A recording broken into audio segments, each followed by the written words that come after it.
Welcome back to my YouTube channel. Hi Savita. So August 24ರಂದು Nepal country international big cat ಅಲಯನ್ಸಿಗೆ ಸೇರ್ಪಡೆಗೊಳ್ಳುವುದರ ಮೂಲಕ 13ನೇ ರಾಷ್ಟ್ರವಾಗಿ ಹೊರಹೊಮ್ಮಿದೆ. ಇದು ಮೊಟ್ಟ ಮೊದಲ ಬಾರಿಗೆ 2019ರಲ್ಲಿ ಮೋದಿಜಿಯವರು ಪ್ರಪೋಸಲ್ ಮಾಡಿದರು. ನಂತರ 2023ರಲ್ಲಿ ministry of environment, forest and climate change ಕೆಳಗಡೆ ಜಾರಿಗೆ ತರಲಾಯಿತು. ಇದರ ಒಂದು ಮೇನ್ ಕಚೇರಿ ಬಂದು ನವದೆಹಲಿ ಇದೆ. ಇದು ನೋಡಲ್ ಏಜೆನ್ಸಿಯಾಗಿ ನ್ಯಾಷನಲ್ ಟೈಗರ್ ಕನ್ಸರ್ವೇಷನ್ ಅಥಾರಿಟಿ ಕಾರ್ಯನಿರ್ವಹಿಸುತ್ತಿದೆ. ಸೊ ಪ್ರಮುಖವಾಗಿ 7 ಬಿಗ್ ಕ್ಯಾಟ್ ಸ್ಪೀಸೀಸ್ ಆದಂತಹ lion, cheetah, leopard, snow leopard, jaguar, puma and tiger.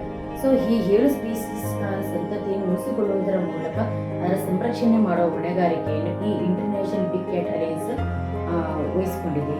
Thank you.